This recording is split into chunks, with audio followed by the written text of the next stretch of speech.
That's fine. Basket. Ready? Yeah. Tim, I guess just ninth inning when it's all winding down, that last ball was put in play. Just what's that like? Do you even remember? Like what was happening? I really don't. After that last pitch, and all of a sudden everybody's running on the field. Just an amazing feeling. Still feels amazing. So still kind of speechless at this point. Phil, for you, just knowing this guy and everything that he means to this ball club, what does it mean to you to watch him go out and do that tonight? Well, for me, I'm happy for him.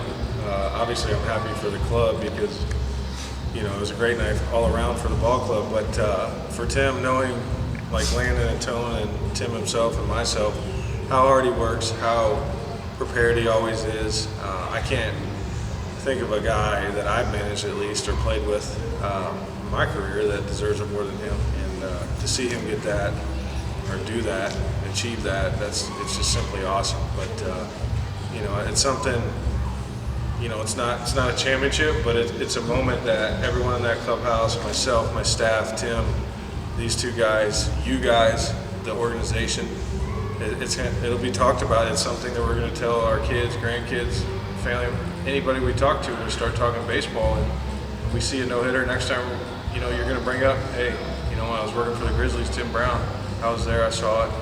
So it's special in many ways. But more than anything, I'm just happy for Tim because I know how hard he works, and he definitely deserves it. And when you're back there calling that game, you have a huge part in everything that went on tonight, as well as I'm sure Tim would attest to. What's it like for you as you're getting into the late innings, and you know that every sign you put down could be the difference? I actually thought about that a little bit tonight, but I know that we have a scouting report, and we got to follow that scouting report, and we got to do what's working for Tim. I know I can call another pitch, and we can get outs, but we got to go with Tim's best pitch. So that's something that Tim and I always talk about. If we're gonna get beat, we're gonna get beat with his best pitch, which is a sinker. So he threw it well, and he was sawing bats off tonight, and that's what helped. Anton, it's not like we really needed a lot more to make it a special night, but you're probably the guy who got jobbed, if anybody did, by him going out and throwing a no-hitter. Because you had 6 RBIs and a grand slam and just couldn't miss. What was it like to do that with, the pretext of what Tim was doing in the top half? Yeah, it was a great night, obviously offensively for me, but it took the back seat for sure. I was more thinking about, all right, we gotta get some outs, make sure I'm gonna make a play, making sure the outfield's gonna make a play for him. So, it was a great night for me, but I'm more proud of this guy than. For me, I don't even care about the 2 home runs. I was more excited for him than anything. I could have got 0 hits and still been as excited as I am now for him. So it's awesome. Phil, there's so much superstition with baseball and stuff that runs through your mind. I was thinking as I was watching, I wonder when Phil brings in defensive guys that he usually brings in later in the game, if he does, just because there's a mojo that gets going. Do you think about that, or do you manage just like it's any game? I run off. I don't even know what superstition means, but. As I gave her here's a jasmine plant. But anyway, no, I kept my focus on winning and our best options. And just like any other game, we get late with a lead. We put Spiker out there to spell Jet, and Tim's performance didn't dictate anything I did tonight. And superstition aside, my gut really tells me night in, night out. After we win or lose, I know this team, if it plays the best of its capabilities, it has a chance to win every night. And if we lose, 99% of the time it's because we didn't play well. And that's kind of what I worked off of tonight. Nothing new. Spiker went out in the ninth. We had a lead. That was it. And having nothing against Jet, but being able to maybe bolster her a little bit in this situation definitely was a little monkey off my back, but it worked out in the end, and Tim didn't allow a ball in the infield anyway, so it didn't matter. Tim, we all watch you get out there every day and go through your work, and that you're tireless in the way that you do it. When you think about all that work that you put in and you think about what just happened, has it hit you yet, everything, your whole life has gone into this moment? I don't think it has. Maybe it'll hit me tomorrow or something like that.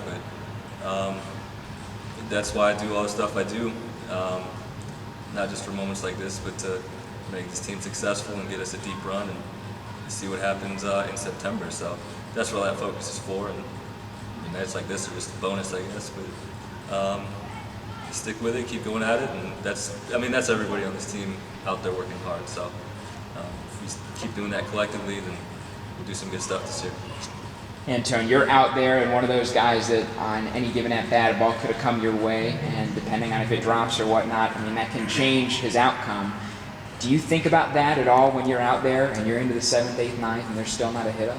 Oh, 100%. People may say, don't say there's a no-hitter, but every time I look back and I see all zeros, it's hard not to think, all right, well, I'm going to do all I can to make a play here, and letting the guys know it's the same thing. So it's something that, obviously doesn't happen very often, but when you get a chance to be a part of something, even if it's not a no-hitter, whether it's into the 5th inning, the guys got a great outing going, you're trying to do all you can for them. So I'm just so happy that, it was able to go past he was able to make it, and really he got 30 outs today, should have been, so that's even more impressive.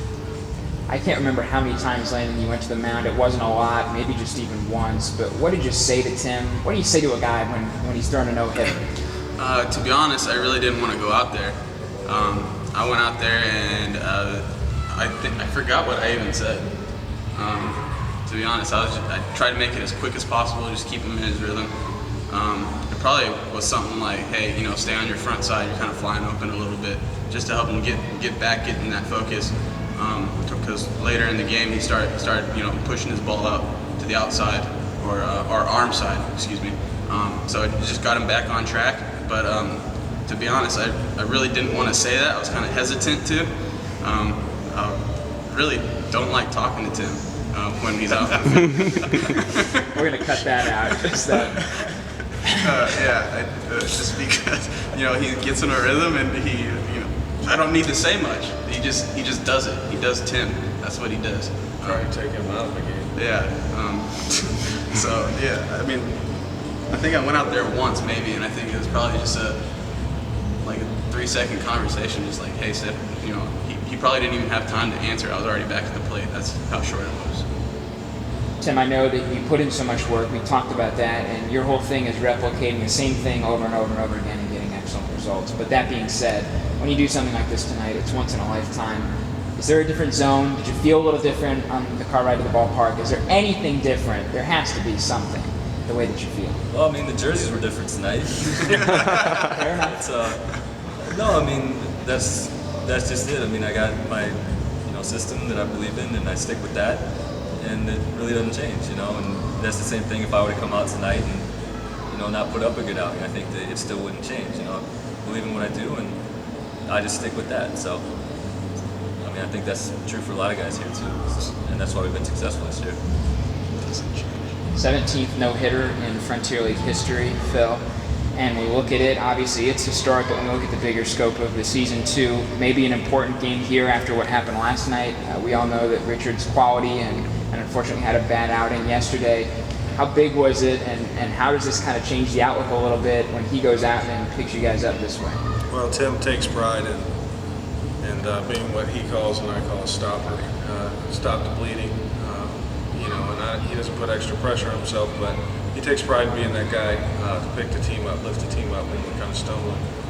But, I have to go back to last night.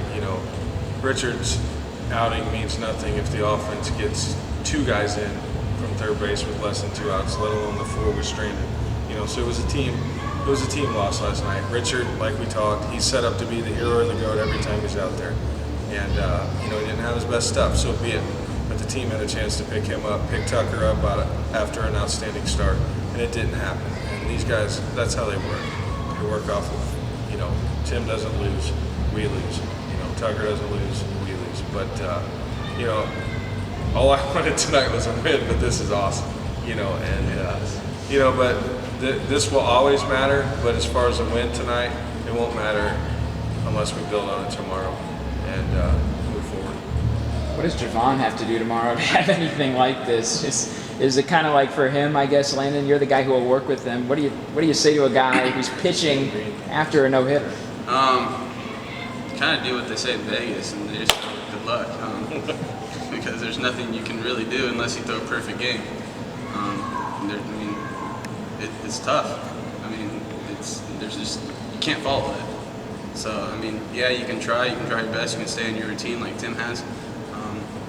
His routine, Tim's routine is, it's consistent. He doesn't, even when we warm up, he doesn't even have to tell me what pitch is coming because I know it's going to be the same routine, same style. So as far as Javon, good luck, buddy. Anybody else have anything they want to add about Tim or the game? I do. Superstition, and not that the outfielders were paying attention, but did you see the foul ball that went down the line and Myers go get it? How fast he got back? Yeah. I did see that. Yeah, that right. I didn't see it. He went. They came out of the field. Yeah. He went and got it, and he was running backwards when he threw to the stands and ran. Really? Like, I guess he didn't mess with the tempo. Well, do you ever see him go shut the gate before the game every day? No. Oh yeah, before every game, he'll run and shut the gate, and then run back. He's the most superstitious guy ever. Special group of guys we got. Yeah. Thanks, guys. Tim, awesome. Very John, nice. great night. Thank you. Good to see you. Team up. Congrats. Thank you. Team up was present. Holy swamp. Congrats. You can burn copies of this interview on DVD, right?